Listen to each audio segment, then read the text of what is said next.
First battle. The first battle in Record of Ragnarok kicked off with an epic showdown between Lu Bu, the legendary warlord from ancient China, and Thor, the Norse god of thunder. This fight wasn't just about strength, it was humanity's chance to prove they could stand against the gods. Lu Bu, known for his unmatched might and loyalty, entered the fight wielding the Sky Piercer, a halberd turned into a divine weapon by his Valkyrie partner, Randgriz. Despite being human, Lu Bu's raw physical strength allowed him to go head-to-head with Thor. His fierce determination was clear. Lu Bu had spent his entire life looking for a worthy opponent, and now he was ready to give it his all against a god. Thor, known as the strongest of the gods, was armed with his legendary hammer, Mjolnir, a weapon powerful enough to crush anything in its path. Unlike the other gods, Thor wasn't arrogant. He respected his opponents and was also seeking a real challenge. As the fight began, the arena shook with every clash. Lu Bu, defying all odds, managed to land blows on Thor, making him bleed and impressing both the gods and humans watching. It seemed like Lu Bu might just be able to pull off the impossible, but Thor was only just getting started. Unleashing his full power, Thor freed Mjolnir from its chains, allowing him to strike with even greater force. Each blow from his hammer sent shockwaves throughout the battlefield. Lu Bu, though battered, refused to back down, even as Thor summoned lightning and fury. In one final, desperate move, Lu Bu leaped into the sky to perform his most powerful attack, Sky Eater, intending to strike down the god once and for all. But Thor, with the full power of Mjolnir, blocked the attack and delivered a crushing counter-strike that shattered Lu Bu's weapon and brought him down. Even after his halberd was destroyed and his body broken, Lu Bu refused to give up. Standing tall, he embodied the true spirit of humanity, defiant until the end. Though Thor delivered the final blow and claimed victory, Lu Bu's courage and strength earned the gods' respect. This first fight set the tone for Ragnarok, showing that even when faced with insurmountable odds, humanity would not go down without a fight. The battle between Lu Bu and Thor wasn't just a fight, it was a statement that humans, despite being mortal, would push the gods to their very limits. Second battle. The second fight in Record of Ragnarok brought an intense and emotional clash between Adam, the first human, and Zeus, the king of the Greek gods. Adam, created in the image of the gods, was chosen to represent humanity. He wasn't just fighting for himself, he was fighting for every human ever created. His motivation was deeply personal, defending his descendants and proving that humans could stand against the gods. Adam's unique power, the eyes of the Lord, allowed him to copy any move, ability, or technique used against him, making him a perfect counter to any opponent, even Zeus. Zeus, the god of gods, entered the arena with overwhelming confidence. Known for his immense strength, speed, and experience in combat, he was ready to crush Adam and prove that the gods were supreme.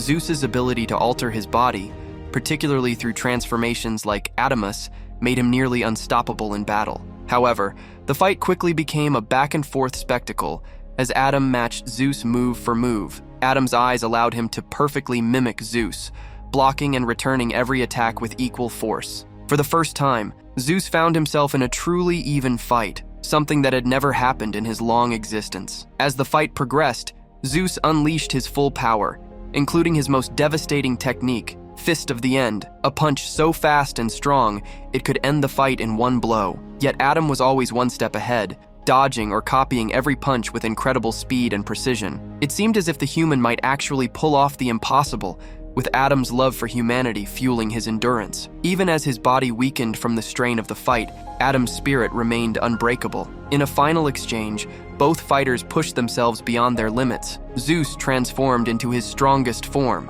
God of Gods, a state where he unleashed the full extent of his divine power. Adam, despite his failing body, continued to fight, driven by his desire to protect humanity. In the end, it wasn't Zeus's power that defeated Adam, but the toll on Adam's body from using the eyes of the Lord for too long. Adam collapsed from exhaustion, but even in defeat, he stood tall in the hearts of everyone watching. Though Zeus won the battle, he acknowledged Adam as a true warrior, showing the gods that humans, despite their mortality, possess an incredible willpower that can rival even the gods themselves. Adam's fight against Zeus was not just a display of strength, but a testament to the enduring spirit of humanity and the lengths a father will go to protect his children. Third battle. The third fight in Record of Ragnarok brought an unexpected matchup between Sasaki Kojiro, the greatest loser of human history, and Poseidon, the god of the seas. While Kojiro was known for losing every battle he fought, his strength lay in his ability to learn and improve from each defeat. His unmatched ability to analyze his opponents made him a master swordsman over time. Poseidon, on the other hand, was the embodiment of arrogance and perfection. He looked down on everyone, even the gods, considering himself above all, making this fight a clash of humility versus pride. Poseidon entered the arena with overwhelming confidence, wielding his trident with godlike precision and speed. His aura alone was enough to intimidate most, and he unleashed powerful strikes, each swift and deadly. Kojiro, however, remained calm and composed, reading every move Poseidon made. Despite being outmatched in raw strength and speed, Kojiro's greatest weapon was his mind. He could visualize every possible outcome of Poseidon's attacks, allowing him to dodge and counter even the most lethal strikes. As the fight progressed, Poseidon's attacks became faster and more relentless, but Kojiro adapted with each strike. His mastery of the sword grew with every passing moment, as he calculated and learned from Poseidon's moves. This wasn't just a battle of weapons, it was a mental war, with Kojiro growing stronger as he absorbed each lesson. Poseidon, on the other hand, underestimated Kojiro's abilities, thinking that no human could ever keep up with him. Eventually, Kojiro's technique reached its peak, and he began to see through Poseidon's attacks completely. His ultimate technique, the swallow's reversal, allowed him to strike faster than Poseidon could react. In a shocking turn of events, Kojiro managed to land a fatal blow on the arrogant god, slicing through his trident and dealing the final strike. Poseidon, stunned and unable to comprehend his defeat, fell before the greatest swordsman in human history. Sasaki Kojiro's victory wasn't just a win for humanity, it was a testament to perseverance. He showed that through constant learning, growth, and determination, even the greatest obstacles could be overcome. His triumph over Poseidon proved that even a man who was known for losing could rise to become a symbol of hope and strength for all of humanity. Kojiro's journey from the greatest loser to the savior of mankind made this one of the most emotional and unexpected victories in the record of Ragnarok. Fourth battle. The fight between Jack the Ripper and Heracles in Record of Ragnarok was one of the most emotional and intense battles. It was a clash between two very different worlds: Heracles, the god of justice and heroism, and Jack the Ripper, the infamous serial killer from Victorian England. This fight wasn't just about strength or skill, but a battle of ideals. Heracles represented righteousness, always fighting for the good of others, while Jack was the embodiment of chaos and cruelty, taking lives for his twisted pleasure. Heracles stepped into the arena as a symbol of hope for both gods and humans. His strength came from the divine powers he earned after enduring the 12 labors, which transformed him from a mere man into a god. His weapon, the club, represented the Nemean lion, one of the great beasts he had defeated. Heracles was loved by all, not just for his power, but for his kindness, compassion, and willingness to sacrifice for others. Jack, on the other hand, was detested by both gods and humans. His cruel nature and the horrifying acts he committed made him a perfect candidate for representing humanity's darkest side. From the very beginning, Heracles approached the battle with a heavy heart. He didn't want to fight Jack, but felt obligated to protect humanity by defeating this symbol of evil. Jack, however, reveled in the opportunity. He used his wit and trickery throughout the battle, turning the streets of a recreated Victorian London into his playground. Unlike most fighters who used raw strength, Jack's power came from his cunning and his ability to manipulate objects. His divine weapon, Voland, wasn't a single item but everything he touched, which gave him an unpredictable advantage. Heracles fought with honor, using his immense strength and godly power to attack Jack head-on. But Jack avoided direct confrontation, setting traps and using illusions to wear Heracles down. The god's unshakable determination and love for humanity kept him pushing forward, despite Jack's dirty tactics. At one point,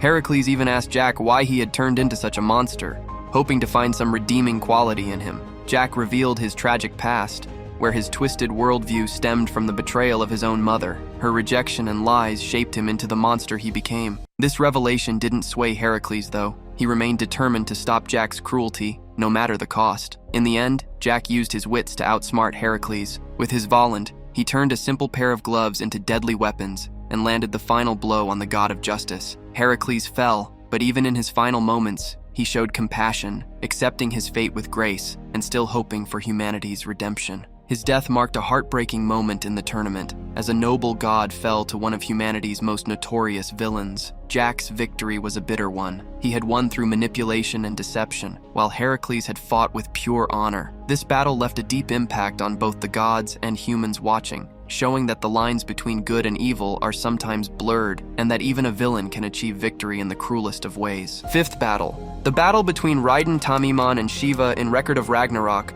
was a clash of sheer physical power and divine might. Raiden, known as the greatest sumo wrestler in history, stood as humanity's representative, while Shiva, the Hindu god of destruction and one of the most powerful deities, fought for the gods. This battle showcased not only their brute strength, but also their fighting spirits, both pushing themselves to their absolute limits. Raiden Tamimon was revered as a sumo legend with unmatched raw strength. From birth, his muscles were so powerful that they constantly grew, almost uncontrollably. This overwhelming strength became both his gift and his curse. To keep from harming others unintentionally, he restrained his full power throughout his life. But in this match, for the first time, he was able to unleash the entirety of his strength without holding back. His Voland was formed with his Valkyrie partner, turning his body into the ultimate weapon, giving him even more control over his strength and allowing him to push beyond the limits of a human. On the other side was Shiva, the god of destruction, whose reputation preceded him.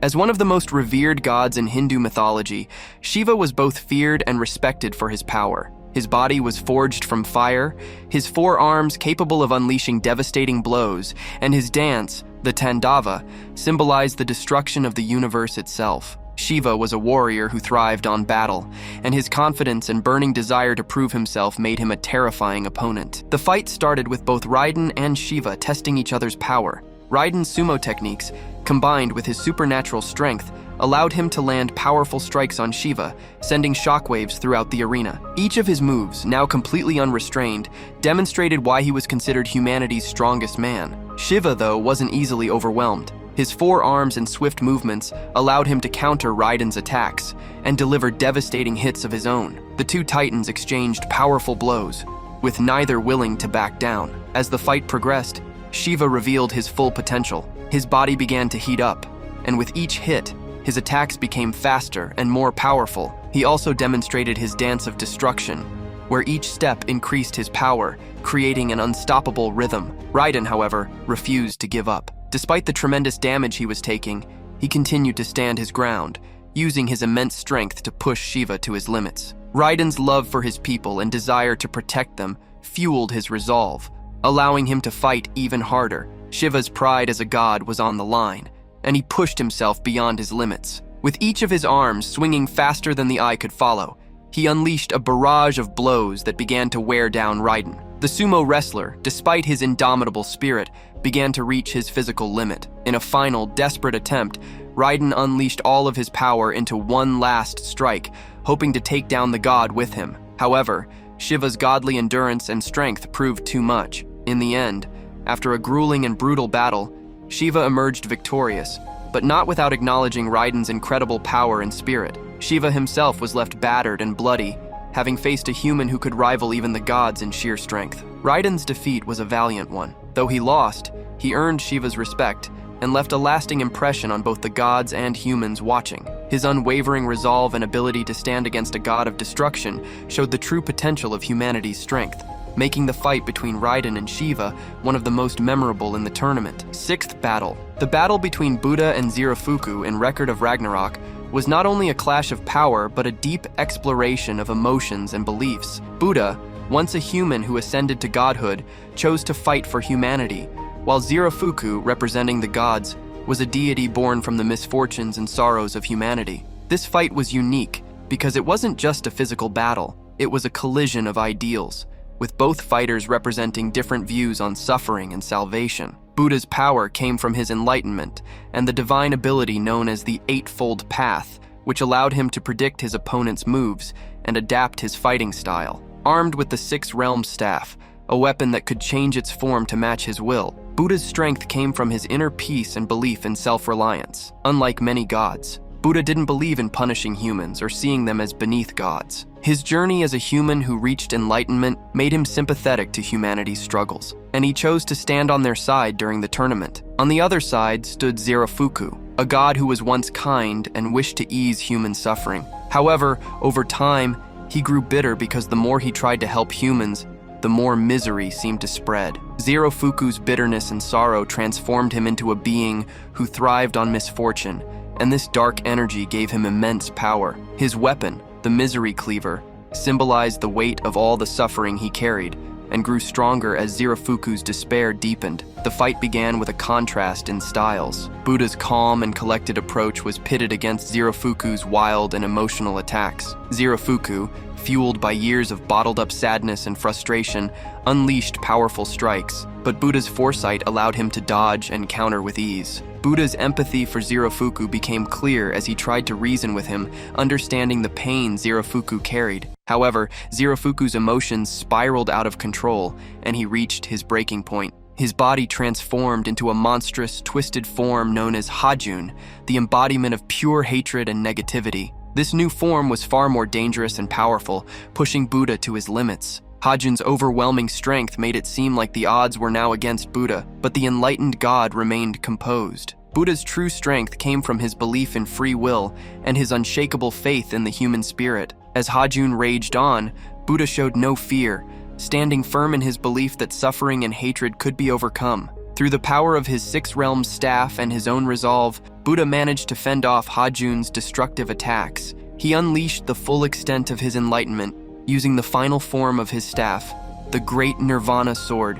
which sliced through the darkness that Hajun embodied. In the end, Buddha's victory wasn't just about strength. He defeated Hajun by breaking through the layers of hatred and bitterness that consumed Zerofuku. By doing so, he brought peace to Zerofuku's tormented soul, showing that even in the face of overwhelming negativity, understanding and compassion could prevail. Buddha's triumph was a testament to the power of enlightenment and empathy, making his battle with Zerofuku one of the most emotionally charged and meaningful fights in the tournament. Seventh battle. The fight between Qin Shi Huang and Hades in Record of Ragnarok was a fierce battle that brought together two powerful rulers from different realms. Qin Shi Huang, the first emperor of China, represented humanity, while Hades, the god of the underworld, fought on behalf of the gods. Their clash was not just about strength, but also about leadership, willpower, and the burden of carrying an entire nation's hopes and legacies. Qin Shi Huang was a human who united China through his immense strength, intelligence, and sheer determination. His ability to lead and his indomitable spirit made him one of history's greatest rulers. In the fight, he wielded his two swords, the heavenly hand of defense and the earthly hand of offense, which symbolized his balance between protecting and conquering. His combat skills were unmatched, and his strategic mind allowed him to read his opponent's moves with incredible precision. On the other side stood Hades, the king of the underworld and the god of death. Known for his calm and composed demeanor, Hades was not only a powerful god, but also a deeply respected leader among the gods. He wielded his bident, the weapon that symbolized his authority over the dead, and his attacks were devastating, powered by his godly strength. Hades was determined to avenge his brother Poseidon, who had fallen earlier in the tournament. As the fight began, both fighters showcased their respective strengths. Qin Shi Huang's movements were sharp and precise, reflecting his martial prowess and experience in battle. He countered Hades' powerful strikes with calculated defenses, using his swords to parry and strike back at the right moments. Hades, however, was relentless, pushing forward with his overwhelming power and the might of a god. In the end, Qin Shi Huang emerged victorious, proving that even the gods could fall before a human who possessed unwavering resolve and the strength of leadership. His victory wasn't just about physical power, it was a testament to the human spirit and the determination to fight for one's people and beliefs. The battle between Qin Shi Huang and Hades was a thrilling and emotional showdown that highlighted the strength of both rulers, but in the end, it was the Emperor of China who stood triumphant. Eighth battle. In the epic battle between Nikola Tesla and Beelzebub in Record of Ragnarok, the brilliant inventor faced off against the demon lord. Tesla, known for his genius and innovations, utilized his mastery of electricity and technology as weapons. He unleashed powerful lightning bolts and electromagnetic fields, showcasing his strategic brilliance. On the other hand, Beelzebub, with his immense size and strength, represented chaos and destruction. He attacked with relentless ferocity, attempting to overpower Tesla. As the fight intensified, Tesla employed his signature weapon, the Tesla coil, creating a barrier of electricity to hold Beelzebub back. However, The demon adapted quickly, absorbing some of the electrical attacks and launching dark energy blasts at Tesla. Refusing to give up, Tesla devised a plan to exploit Beelzebub's weaknesses. He concentrated a massive surge of energy, and as the demon prepared to strike, Tesla unleashed a blinding blast. The attack caught Beelzebub off guard, allowing Tesla to deliver a series of rapid strikes that ultimately led to his victory. This battle highlighted the triumph of human ingenuity over chaos, showcasing that intellect and creativity can conquer even the darkest forces.